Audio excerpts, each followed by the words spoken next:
Now there's one interesting incident that I'd like to conclude with that happened during the construction of the mosque. And this incident is very important. We'll see why. We have two versions of this incident. I'll share them both with you so we can see what happened. Ibn Hisham in Sirah al-Halabiyya and other sources, they narrate the following.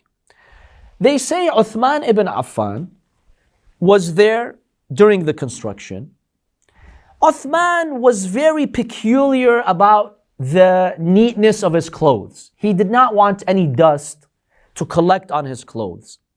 So he would very carefully pick up one stone, making sure it does not touch his garment, so it does not make it dirty, does not, so no dust would collect on it.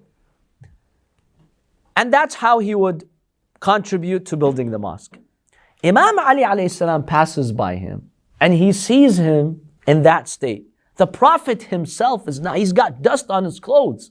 He's building this mosque and this is how you react? Unacceptable.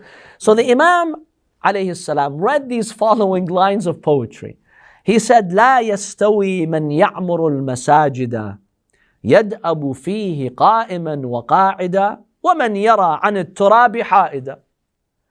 The Imam says, you can't compare between the one who's working so hard, building the mosque with all of his heart, and the one who's scared of the dust. You can't compare between these two. The Imam alayhi salam was making a reference to Uthman. Ammar ibn Yasir hears these lines from Imam Ali.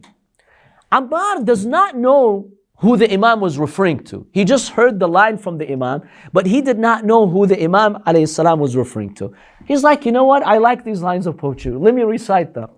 So he started saying, لا يستوي من يعمر المساجد يدأب فيها قائما وقاعدا ومن يرى عن التراب حائدا. Who hears him? Uthman. Uthman comes to him and he tells him, Yabna Sumayya, oh the son of Sumayya. What did you say? What are you saying? What are you reading over here? And he took the, those palm trees, those big palm leaves, at the base of them you have that very heavy wood. You've seen it, right? Now that hurts if you hit someone. Uthman grabs one of those and he lifts it and he's about to beat who? Ammar ibn Yasir. He tells him, who exactly were you referring to when you read these lines of poetry? Tell me. If you don't tell me right now, I'm going to beat you. Immediately the companions tell the Prophet, Ya Rasulullah, there's a fight. A fight is about to break out in the masjid. By the way, these are Sunni sources which have mentioned this, not our sources. There's a fight. Come and do something about it. The Prophet ﷺ, when he heard that Ammar ibn Yasir is being threatened, he becomes extremely furious. He becomes very, very disturbed. Then the Prophet ﷺ said something that is extremely important in the fate of Islam and at the time of Imam Ali alayhi salam. The Prophet calls Ammar because the companions told him, Ammar, please go to the Prophet. He's so angry. We are concerned now new revelation is going to come and verses are going to blast some of us. Because that's what would happen oftentimes. Please, just go and diffuse the situation. Make sure the Prophet is no longer angry. Ammar goes to the Prophet. He tells him, Ya Rasulullah, it's okay. Something happened and he threatened me. Then the Prophet tells Ammar, tell me what happened. Ammar told him another part of what happened. Each of the companions would carry one, not boulder, but those blocks. They would carry those blocks. It seems that Uthman and some others, they would take their own block and put it on Ammar's block, such that he would be carrying 2 or 3. It's very heavy. Yes, Ammar, had a strong build, but carrying 3 was very heavy. An average man could only carry 1. So Ammar tells the Prophet, Ya Rasulullah, some of these companions, they're putting 2 or 3 boulders on me and they're going to kill me. I'm afraid they're going to kill me. What does the Prophet tell him? The Prophet tells him, Ya Ammar, don't worry. They can't kill you. They won't kill you. تَقْتُلُكَ الْفِئَةُ الْبَاغِيَةُ. Oh Ammar, let me tell you, in the future, the deviant, corrupt, oppressive group will kill you, while you shall be inviting them to Jannah, and they will be calling you to hell. This is in Bukhari, by the way. This last segment is in Bukhari, that the Prophet said this to Ammar. Why is this important? That's how he dies at the Battle of Siffin. Ammar dies at the age of 90, by the way, because he was at the age of the Prophet. He was born the year of Am al-Fil, the year of the elephant. So he's at the same age of the Prophet. So 30 years after the Prophet, who was 63, he's now 90, almost 90. Ammar was 90 at Siffin, the battle between Imam Ali alayhi salam and Muawiyah. Now, if you look at Muslim history, unfortunately, many Sunni schools of thought, they hold Muawiyah with high regard. Why? He's a Sahabi, he's a companion, he met the Prophet. After the conquest of Mecca, he became Muslim and he's Katib al-Wahy, and they come up with many stuff for him. You know, he used to write revelation and so on and so forth. And he's Khal al-Mu'mineen. He's the uncle of the believers because of his relationship with the wife of the Prophet. So they gave him a lot of virtues.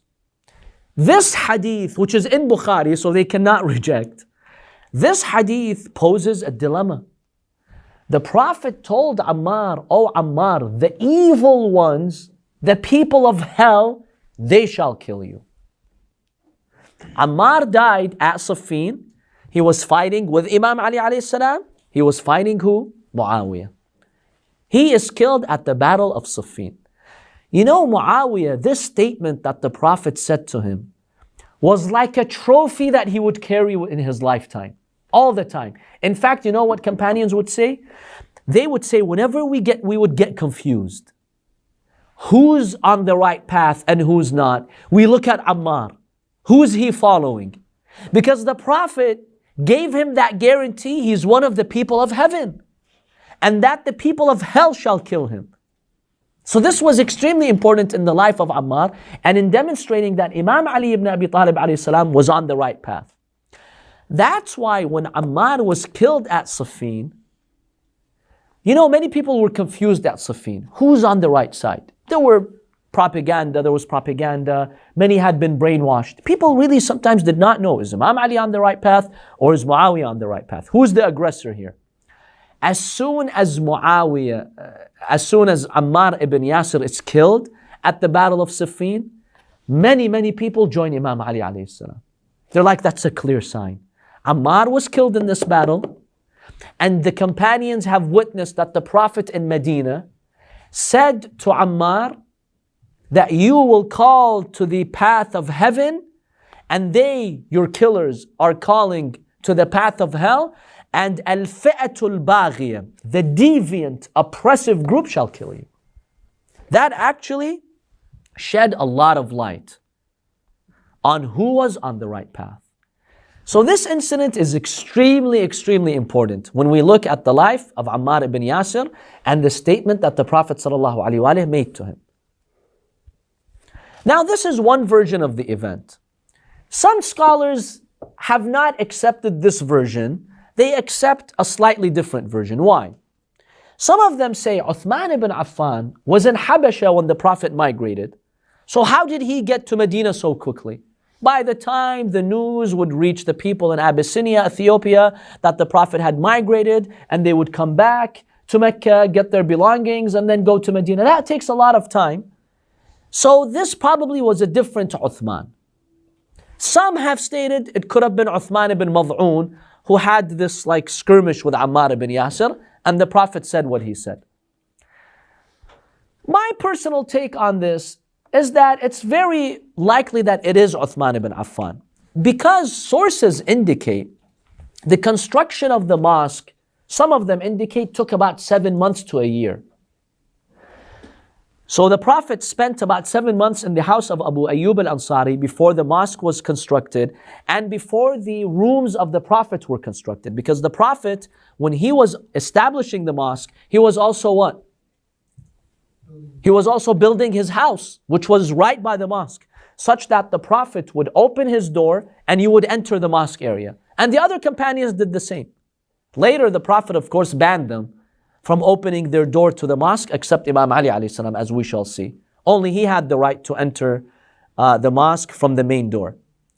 So if you have 7 months, it's very likely that Uthman had heard about the migration and he migrated. We don't find anything unusual about this. Do you find anything unusual about that? We don't. In any case, there are these several reports. The very last opinion over here is that this statement, which was made by the Prophet ﷺ to Ammar ibn Yasir, actually happened after Khaybar. When the Masjid of the Prophet was expanded, there was new construction. That's when the Prophet said this statement to Ammar. Not in the beginning, due to some pieces of evidence. In any case, there are differences as to who Uthman was. Did this happen early on in Medina or later when the mosque of the Prophet was rebuilt and renovated?